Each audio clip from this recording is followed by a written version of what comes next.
It's the end of a busy day. You just saw 30 patients. Instead of heading home for dinner with your spouse or playing with the kids, you now begin your night job charting. Charting is critical and necessary, but it steals your focus from your patients, eats away at your time with your family, and keeps you up at night. The burden of always having another chart to complete drains every clinician. Freed is an AI medical scribe that makes charting go away. Freed listens, prepares your notes, and writes patient instructions for you. Charting is done before your patient walks out of the room. Wait, because it gets better.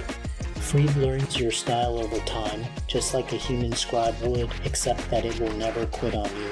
Freed is loved by 10,000 plus clinicians from every specialty. It is HIPAA compliant, takes 30 seconds to learn, and costs only $99 a month. You can try Freed for free right now by going to freed.ai. My listeners can use the coupon code PGD for $50 off the first month.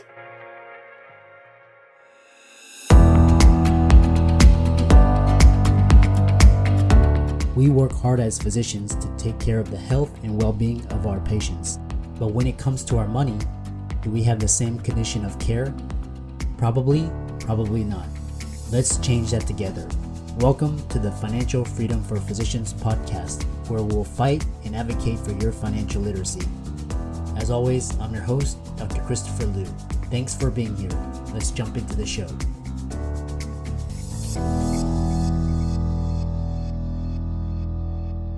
Hey guys, welcome to this week's podcast episode, and I've got a guest for you today, Kevin Cahill, coming out of Canada, and he is a change management specialist, which we'll hear all about what that is today, and he's learning to manage change in a world of disruption and overwhelm. It's going to be talking about organizations, culture, and so I'm very happy to welcome Kevin to the show. Welcome, Kevin. Thank you very much for having me today. It's an absolute privilege and an honor. Yeah. So start off by talking about, what you do and how you got started and how the audience can benefit from your expertise. Wonderful. It's been a long journey, and it's one, it really started probably even before I was born. My focus today really is on change, and it's the change that all humans go through. We, up in Canada, have 4 very distinct seasons, and I really partner human change along with those same seasons, the seasons of life. We all go through life, and everything that we do is the raw data, the background, the information that is teaching us how to prepare for change. Because eventually there is going to be that one moment, whether you lose a job or go through a breakup or a bankruptcy or lose a business, and you're thrust into it. You have no control over what is happening to you, and your whole focus is, how do you get through change? How do you get through the suffering that comes with change, to be on the other side where you eventually have to find the joy of the suffering?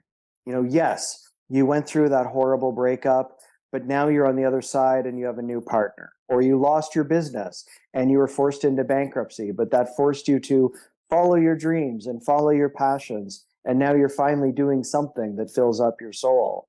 But the whole part of change is maturing and serving.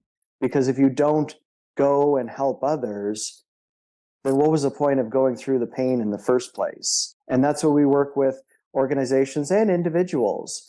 I love when individuals come to me and say, the worst possible thing ever happened, because the first thing that pops into my mind is, I'm so excited for that individual to see what newness will be birthed out of the disaster. What a wonderful introduction. And so what was going through my mind through, because I know the audience. And so one thing that is quite interesting is, I've been reading these sociology books, and it talked about, like today we're past the industrial and we're like in information. We're talking about AI and robo taxis and all of this. And, in the agrarian age, we had to hunt and kill for our food. We had to find our own water. So my question to you is, if our ancestors were doing this, like we're adapting to the different seasons, weather unpredictability, you could get killed. Why today are we so afraid of change, and why do we have so much trouble adapting to change, like getting fired, or getting dumped, or these things? Why are they such a big deal? Well, the simple answer to that question is rooted in fear.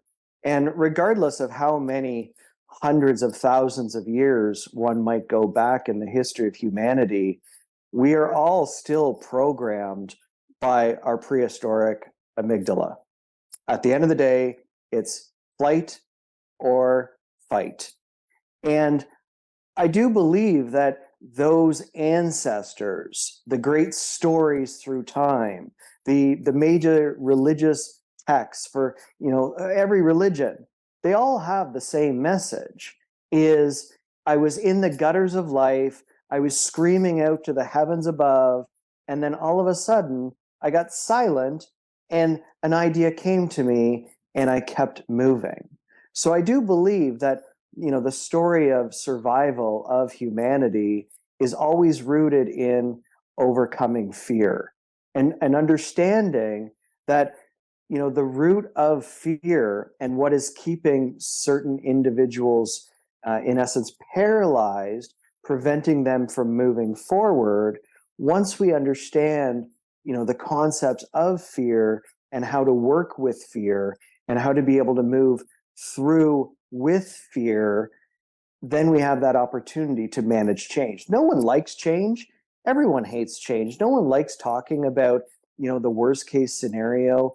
Most people would rather, completely numb out with alcohol or drugs or video games or TV or shopping than actually look in the mirror and understand that, we are a changing being.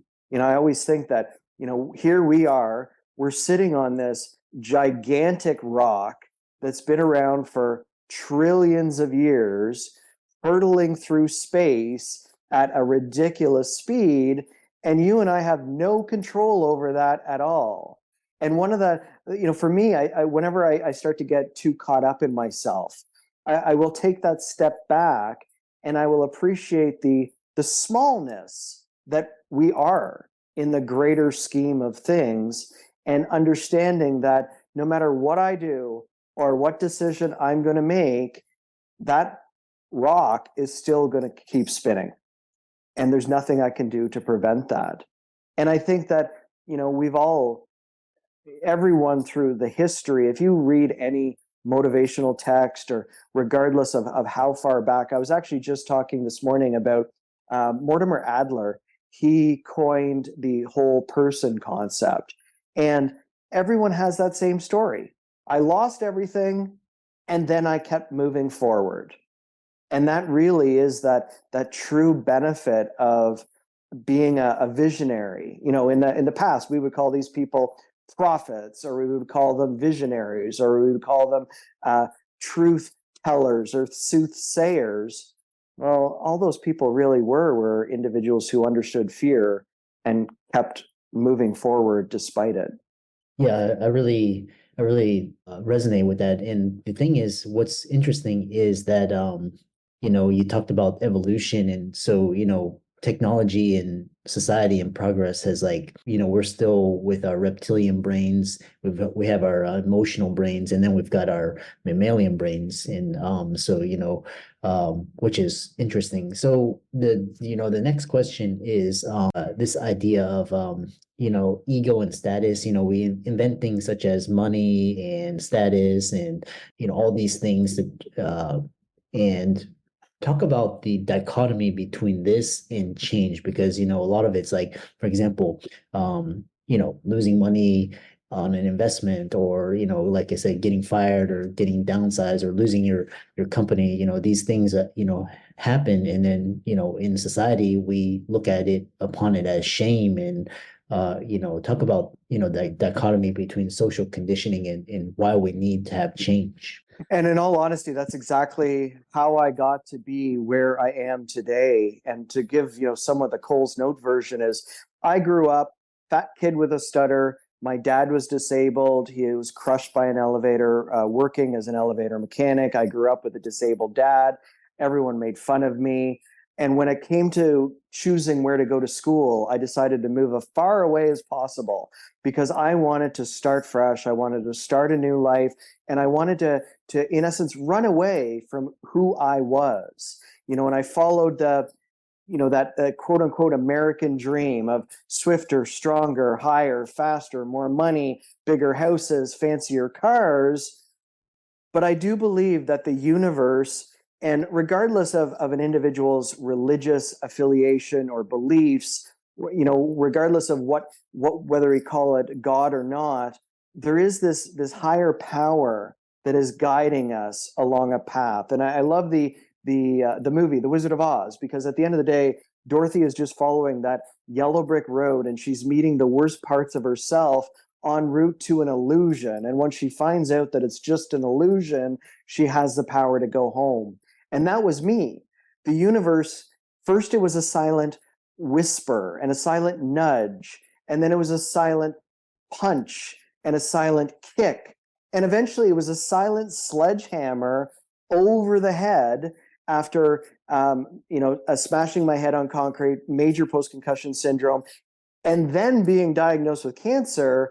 I finally surrendered, and I stopped that chasing of ego, and the concussion led me into bankruptcy. So here $1 million in assets overnight was, probably $500,000 in debt, and I just lost it all.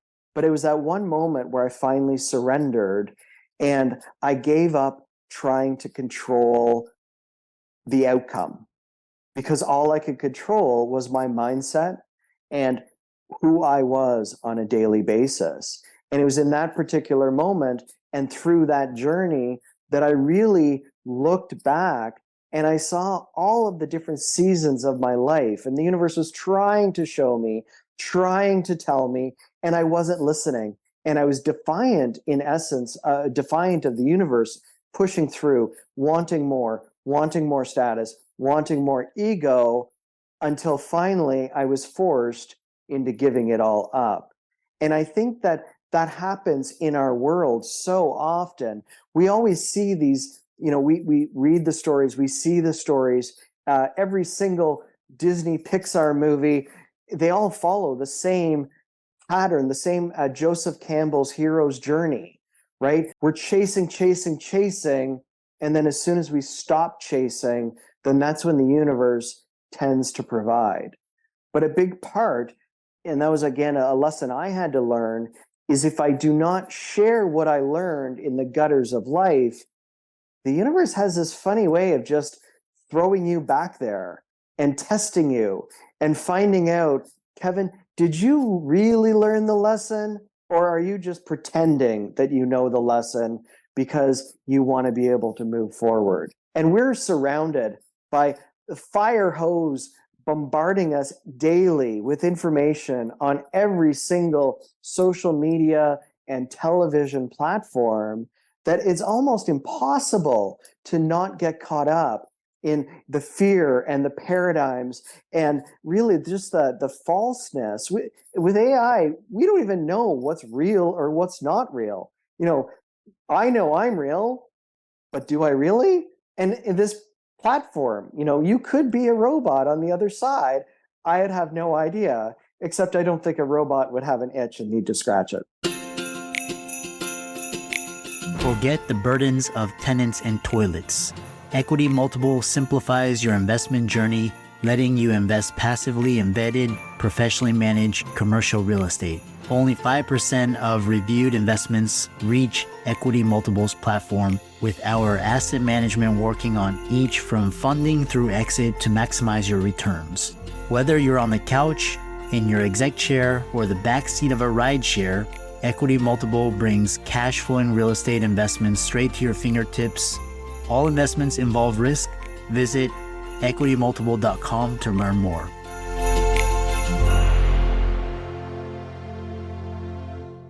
There's so much to unpack there because, what's interesting is, we'll talk about the organizational aspect in like governments and bureaucracies and, these things, I would say change is kind of the antithesis of an organization, of, traditional organizations. Moving on is this, I love this idea of the universe because, like I said, it culminates in it's a crisis. Like if you procrastinate what the universe is trying to do, it's usually going to come back and, kick you on your ass. So how do you reconcile this thing? So here in the West, we've got status, we got ego, we got to run the rat race. It's our income, it's our net worth. Kind of Europe and other countries, they don't really value those types of things. And how do you reconcile this need to be more, do more, have more versus, the basically boiling it down to, value and letting go. I find that if you actually just let go, kind of that allows the universe to work, whereas if you're trying to just kind of you're just hindering yourself. So how do you address that? It's such a tight balance. In this world, we need money to live, right? You have to pay, for shelter and for food and clothing and all. So it's not like you can actually just live without that desire to have an income. And for me, it really just comes down to, I remember that day clearly. It was, fall of 2014, and I was hanging on out of pride and spite and ego. And the biggest thing was accepting that for me, there was no way forward financially. I had to declare bankruptcy in order to focus on my health. And so that's, we're almost 10 years ago now, where that letting go moment, the universe from that moment on continued to provide. And I never needed to want for more.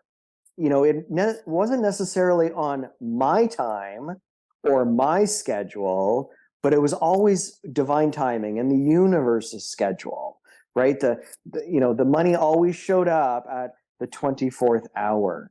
And I do think there's a lot of organizations out there that, yes, a lot of organizations that are refusing to change, that are stuck, they don't last very long. They usually end up disappearing. Where the organizations that are continually evolving and continually adapting, and really they're the ones that are almost pushing the envelope towards what is next. When I think about 20 years ago was my first BlackBerry. And 30 years ago, nobody would have ever even thought that we would have something in our hands as powerful as a computer that would take up the entire building that allows us to communicate around the world. You and I did not ask for this technology, but those companies created it and convinced us that we needed it. And at the same time, although it's tough to understand that, I do believe that the universe is very similar. The universe is always going to give us what we need, and usually we don't even know we need it until we can look back 10 years later and say, oh, I see how A led to B, led to C, led to D, and now here I am. And I really like where I am. There are a lot of individuals that discover this early in life, but unfortunately, and I'm sure many, there's also unfortunately way too many people that discover this way too late. And there's a German proverb that we grow too old, or we grow too old too soon, and too smart too late. Mm. And that really is the human ego getting in the way and preventing us from all just accepting whatever it is we need to accept. That's so well said. I think what you're describing is this idea of a midlife crisis. Now they have quarter life crises, and it's very interesting because back in 2008 when I gave up my medical career, I was the same thing. I was just holding on, and ego and status and, trying to please my parents. And then the universe is saying, let go, let go, let go. And then, there's these little inklings saying, I will provide for you. You have everything you need. You don't need to run this, crazy rat race that you're in. And it's so powerful. So, kind of talking about organizations, you talked about organizations not surviving. However, I mean, you look at it, I think there was a statistic like a lot of corporations, like, a majority of corporations are zombie corporations. And it's like you keep hiring and promoting the same incompetent individuals, keeping these corporations alive, and they're just like sucking value. And you have like governments that just refuse to change. And, so how do you, I mean, honestly, it's like you're supposed to change, but organizations, they don't change, but they're like fighting to stay alive, and then that leads to corruption and fraud and all of that. So I mean, I mean, what's the answer? Like, I mean, look at our governments, it's just kind of, it's a joke these days. So how do you reconcile that? I read Ayn Rand's Atlas Shrugged about 15 years ago, and I recommend the book to anyone that is struggling with that reconciliation of being in a world where around you is nothing but lies and deceit and corruption and incompetence.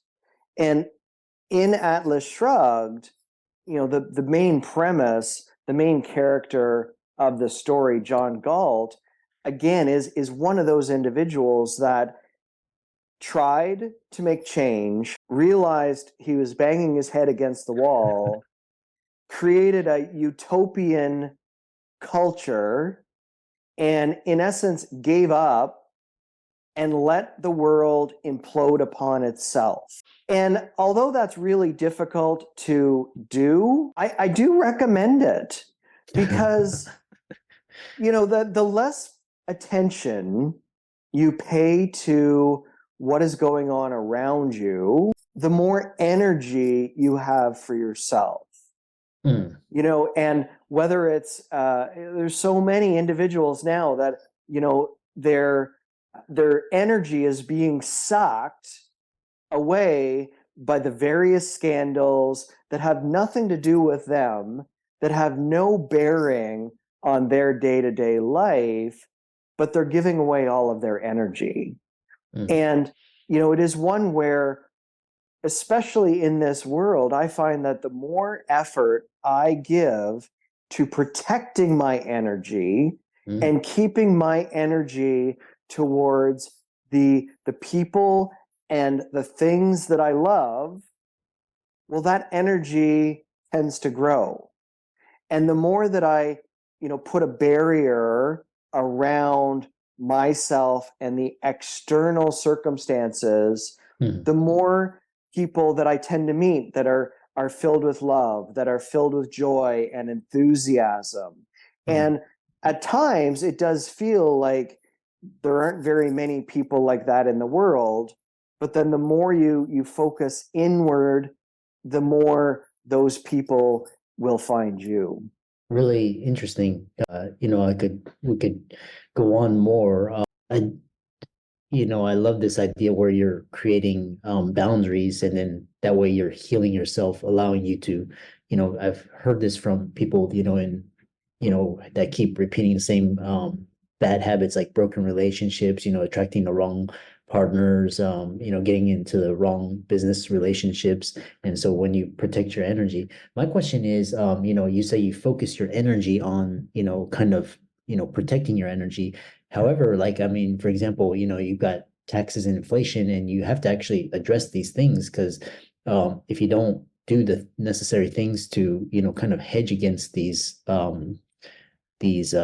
bad policies, you're going to be affected. So, I find more and more attention is directed towards that. But what are your thoughts on reconciling this? Like, I mean, you can't just completely ignore it because then you're in, so how do you reconcile that? Again, it's a very difficult, fine line between being in this world and being of this world.